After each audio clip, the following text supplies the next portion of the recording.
پیر پیراں میر میراں فرد الافراد سید الاسیاد قطب الاقطاب مرجع الاوتاد دافع الفساد پیران پیر روشن ضمیر محبوب سبحانی قندیل نورانی آباز لامکانی الشیخ عبد القادر جیلانی ثم البغدادی رضی اللہ تعالیٰ عنہ۔ آپ مادرزاد ولی تھے۔ حضور سیدی و سیدنا غوث اعظم جب تشریف لاتے ہیں تو ساری رات والدہ ماجدہ جب بھی پیش فرماتی ہیں تو آپ دودھ پیتے ہیں، لیکن جب سحری کا وقت ہوتا ہے تو دودھ پینا آپ نے بند کر دیا ہے۔ تو آپ سمجھ گئی کہ میرا بیٹا تو روزہ رکھتا ہے، پورے علاقے میں مشہور ہو گیا یہ روزہ رکھ رہے ہیں، مطلب یہ بڑے پیر کی ابتدا ہے۔ تو یہاں سے جو چھوٹے پیر ہیں ان کو بھی سمجھنا چاہیے، اور جو ہمارے جیسے بالکل ہی چھوٹے مرید ہیں ان کو بھی سمجھنا چاہیے۔ لگ بھگ 4 سال کی عمر میں تشریف لے کے جاتے ہیں، تو جب قرآن مجید پڑھنے کے لیے آپ تشریف لے کے جاتے ہیں، استاد نے بسم اللہ پڑھائی تو آپ نے 18 پارے پڑھ کے سنا دی۔ 18 پارے۔ ہو سکتا ہے کسی کو یہ بات عجیب لگے یا کہانی لگے، کہ جو خود کہانیوں سے آیا ہوتا ہے اس کو کہانی لگتی ہے نا، اس بندے کا جس کی اپنی کہانی بیکار ہوگی، برباد ہوگی، اس بندے کا آپ کیا علاج کریں گے؟ شاہ صاحب تقریباً 7 سال کی عمر میں تشریف لے کے جاتے ہیں تو آپ نے قرآن مجید کو حفظ فرما لیا ہے۔ اور لوگ پیغمبروں کو اللہ تعالیٰ کے مقابلے پہ لا کھڑا کرتے ہیں، تو اللہ تعالیٰ اپنی توحید کو اسٹیبلش کرنے کے لیے پیغمبروں کا سٹیٹس کلیئر کرتا ہے کہ یہ اللہ کے بندے ہیں، ان کے پاس کوئی اختیار نہیں ہے، جو میں چاہوں گا وہ ہوگا۔ پلس جو لوگ شعبدہ بازیوں سے امپریس ہو جاتے ہیں، کرتبوں سے امپریس ہو جاتے ہیں، وہ منہ مانگے معجزات پیغمبروں سے مانگنا شروع کر دیتے ہیں، تو ان کا سٹیٹس بھی کلیئر کر دیا گیا کہ جو لوگ ایمان لانے والے نہیں ہیں نا، آپ ان کے سامنے سارے دلائل رکھیں، انہوں نے حق بات پھر بھی قبول نہیں کرنی۔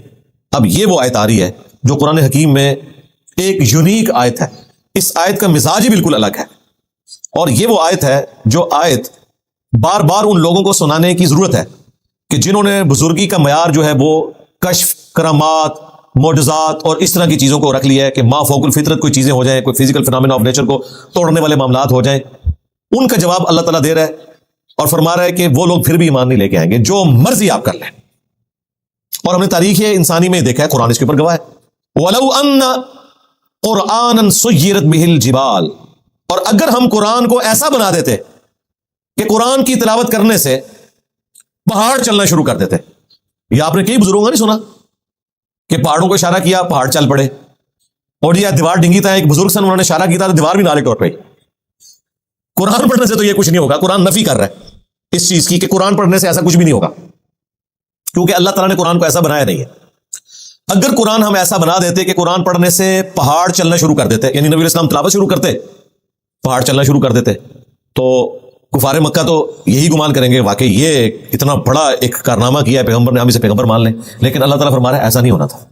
اگر قرآن پڑھنے سے پہاڑ چلنا شروع کر دیتے، او قطعت بہ الارض، یا اس کے اثر سے زمین پھٹ جاتی، کہتے ہیں نگاہ ماری دیا کر دیتا، یعنی قرآن کی آیات میں یہ اثر رکھتے ہم کہ جو بھی پڑھے، اور اسپیسیفکلی اس وقت تو نبی الاسلام کے حوالے سے ہو رہا ہے کہ نبی الاسلام اس قرآن کو پڑھتے، پہاڑ آپ کے ساتھ چلتے، زمین پھٹ جاتی، اگر ہم اس کو بنا دیتے ایسا۔ او کلم بہ الموتى، یا قرآن پڑھنے سے مردے باتیں کرنا شروع کر دیتے۔ یہی چیزیں چاہیے نا آپ کو، اور کیا چاہیے؟ اشارہ کرو پہاڑ چلنا شروع کر دیں، بلڈنگیں ادھر کی ادھر ہو جائے، زمین پھٹ جائے، دشمنوں کی طرف دیکھ کے قرآن پڑھے اور دشمنوں کی پوری فوجیں جو ہے زمین میں دھس جائے، زمین پھٹ گئی تو ظاہر فوج دھس گئی، لڑائی کرنے کی ضرورت ہی کوئی نہیں۔ آج کے اس دور میں بھی اگر فوج زمین میں دھس جائے تو آپ جنگ جیت گئے، اور مردے کلام کرنا شروع کرتے ہیں، تو بھائی آپ کا تو بدترین مخالف بھی آپ کو پیغمبر مان لے گا۔ تو کیا جیسس کرائسٹ کو پیغمبر مان لیا تھا یہودیوں نے؟ وہ تو مردوں کو بھی زندہ کرتے تھے اللہ کے اذن سے، مٹی کی مورت میں پھونک مارتے تھے، پرندہ بن جاتی تھی اللہ کے اذن سے۔ تو کیا اس وقت یہودیوں نے اسلام قبول کیا؟ صرف 12 حواری تھے جیسس کرائسٹ کے جنہوں نے عیسیٰ ابن مریم کو مانا، باقی انہوں نے قتل کے فتوے جاری کر دیے، وہ تو اللہ تعالیٰ نے انہیں بچا لیا، ادروائز انہوں نے تو سولی دے دیا تھا۔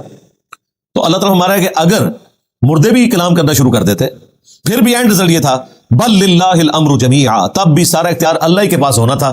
ان چیزوں نے ان کی ہدایت کا کوئی فیصلہ نہیں کرنا تھا جب تک کہ اللہ تعالیٰ کسی کو زبردستی ہدایت نہ دینا چاہے۔ اس میں کوئی جبریہ کے عقیدے کو سپورٹ نہیں مل رہی ہے کہ اللہ تعالیٰ یہ بتانا چاہ رہا ہے کہ قرآن سے یہ معجزات بھی ہو جائیں تب بھی اللہ جسے چاہے گا ہدایت دے گا اور جسے چاہے گا گمراہ کر دے گا، یہ نہیں اللہ بتانا چاہ رہا۔ اللہ تعالیٰ یہ بتانا چاہ رہا ہے کہ جن لوگوں نے اتنے دلائل دیکھ کر بھی حق قبول نہیں کرنا نا، انہوں نے پھر بھی حق قبول نہیں کرنا تھا۔ ہاں اگر زبردستی حق قبول کروانا ہو، وہ بھی ان معجزات کے ذریعے نہیں ہونا تھا، وہ پھر اللہ ہی ہے کہ کسی کو زبردستی ہدایت دے دے، تو زبردستی تو اس نے نہیں دینی، سیدھی سی بات ہے۔ وہ تو اس کا فیصلہ ہے. والذین جاہدوا فینا لنہدینہم سبلنا، وہ تو انہوں نے اپنے پیغمبر کے بارے میں بھی فرما دیا ہے انک لا تہدی من احببت ولکن اللہ یہدی من یشاء. اے نبی، جس سے تم محبت کرتے ہو تم اسے ہدایت نہیں دے سکتے، اللہ جسے چاہتا ہے ہدایت دیتا ہے. نبی الاسلام کی کب خواہش تھی کہ آپ کا چچا ابو لہب کفر کی حالت میں مرتا، لیکن دعوت دی. ہاں زبردستی اگر ہدایت نبی الاسلام دے سکتے ہوتے تو یقیناً دے دیتے، اور اگر نبی الاسلام کی اس خواہش کا اللہ تعالیٰ نے احترام کر کے زبردستی ابو لہب کو ہدایت دینی ہوتی تو یقیناً مل جاتی. لیکن نہیں، اللہ کے ساتھ تو کسی کی رشتہ داری نہیں. نبی کا تو رشتہ دار ہے، اللہ کا تو کوئی رشتہ دار نہیں ہے. اب یہ بہت سینسٹیو ایشو ہے، اس لیے اللہ تعالیٰ سے دعا کرنی چاہیے اللہم من احییتہ منا فاحیہ علی الاسلام ومن توفیتہ منا فتوفہ علی الایمان ربنا لا تزغ قلوبنا بعد اذ ہدیتنا وہب لنا من لدنک رحمہ انک انت الوہاب. آمین. تو اللہ تعالیٰ فرما رہا ہے پھر بھی یہ معجزات دیکھ کے بھی انہوں نے ایمان نہیں لانا تھا. اگر یہ ان کے ہاتھوں میں معجزات بھی آ جاتے، قرآن کے ذریعے پہاڑ چلتے، زمین پھٹ جاتی، یا مردے نکل کے باتیں کرنا شروع کر دیتے. افلم ییأس الذین آمنوا ان لو یشاء اللہ، کیا نہیں جانتے وہ لوگ جو ایمان لے کر آئے ہیں کہ اگر اللہ تعالیٰ زبردستی کرنا چاہتا لہدی الناس جمیعا، تو پھر ساری انسانیت کو ہدایت پہ اکٹھا کر دیتا. مراد کیا کہ اللہ تعالیٰ کو زبردستی گمراہ کرنا چاہتا ہے؟ نہیں. اگر اللہ تعالیٰ زبردستی ہدایت دینا چاہتا نا تو سب کو ہدایت پہ جمع کر دیتا. اور یہ بات بتانے کا مقصد یہ ہے کہ کوئی شخص یہ نہ سمجھے کہ کائنات تو اللہ نے بنائی تھی، مخلوق تو اللہ کی تھی، اور پیچھے شیطان کے چل پڑی تو الٹیمیٹلی شیطانی طاقت جیت گئی، رحمانی طاقت ہار گئی. اس کو کاؤنٹر کرنے کے لیے اللہ تعالیٰ کہہ رہا ہے یہ میں نے آزمائش کی دنیا بنائی ہے، اگر میں نے زبردستی ہدایت دینا ہوتی تو ایک شیطان کیا اربوں شیطان بھی ہوتے کسی کو گمراہی کی طرف مائل نہ کر سکتے. جس طرح اللہ تعالیٰ پیغمبروں کی حفاظت کرتا ہے ہر انسان کی کر لیتا. لیکن یہ اللہ تعالیٰ کے ہاں طے پا چکا ہے کہ جنت اس شخص کو ملنی ہے جس نے یہ جنت ارن کرنی ہے، اس کے لیے ایفرٹ پٹ کرنی ہے، وقت کے پیغمبر کی دعوت پہ لبیک کہنا ہے. اے اہل ایمان، کیا تمہارے علم میں یہ نہیں ہے کہ اگر اللہ تعالیٰ چاہتا کہ وہ ہدایت دے زبردستی تو پوری انسانیت کو ہدایت پہ اکٹھا کر دیتا. وَلَا يَزَالُ الَّذِينَ كَفَرُوا تُصِيبُهُمْ بِمَا صَنَعُوا، اور کفار اس حالت میں رہیں گے کہ انہیں آئے دن کوئی نہ کوئی عذاب ملتا رہے گا، تکلیف ملتی جائے گی. بما صنعوا قاریہ، انہیں تکلیف پہنچتی رہے گی ان کے کرتوتوں کے بدلے میں. او تحل قریبا من دارہم، یا انہیں کوئی مصیبت ان کے گھروں میں. حتی یأتی وعد اللہ، یہاں تک کہ وہ پھر آخری وعدہ اللہ کا سچا آ جائے گا. انبیاء کے انکار کرنے پہ دنیا کا عذاب، یا ان پہ موت کی شکل میں آخرت کا عذاب سٹارٹ ہو جائے گا. ان اللہ لا یخلف المیعاد، بے شک اللہ تعالیٰ اپنے وعدے کے خلاف نہیں کرتا. یہ وعدہ اللہ نے کس سے کیا ہوا ہے؟ مسلمانوں سے بھی اور کافروں سے بھی. مسلمانوں سے یہ وعدہ کیا ہے کہ دنیا میں جتنی بھی تکلیف کاٹو گے نا، اگر تم نے میرے پیغمبر کی اتباع کی تو ہمیشہ کی کامیابیاں تمہارا مقدر ہوں گی. آخرت میں یہ نہیں کہوں گا کہ بیڈ لک ہوگی بھی تمہارے ساتھ، یہ بیڈ لک دنیا میں بیڈ لک ہوگی، کیونکہ وہ یہ قانون جو ہے نا دنیا کے، وہ اللہ تعالیٰ نے آزمائش کے اوپر رکھے ہوئے. وہ بیڈ لک اس لیے ہوتی ہے کہ اس کے ذریعے اللہ تعالیٰ آزما رہا ہوتا ہے، کسی سے لے کے کسی کو دے کے. وہ اللہ کا فیصلہ ہے. وَلَنَبْلُوَنَّكُمْ بِشَيْءٍ مِّنَ الْخَوْفِ وَالْجُوعِ وَنَقْصٍ مِّنَ الْأَمْوَالِ وَالْأَنفُسِ وَالثَّمَرَاتِ، ضرور آزمائیں گے بھوک سے اور خوف سے اور جان اور مال میں اور پھلوں میں نقصان سے. پھر دیکھیں گے کس کا ایٹیچیوڈ اہل ایمان والا ہے کہ جب بھی کوئی تکلیف پہنچے تو وہ یہی کہ انا للہ وانا الیہ راجعون.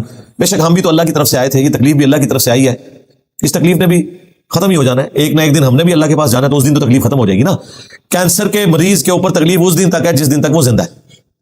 موت اس کے لیے تکلیف کے خاتمے کا سبب ہے، اور راحت کا آغاز ہے اگر اس نے اللہ کو رسپانس کیا ہوا ہے دنیا میں، ورنہ اگلا لمحہ تو اس سے بھی برا آنے والا ہے والعیاذ باللہ تعالی.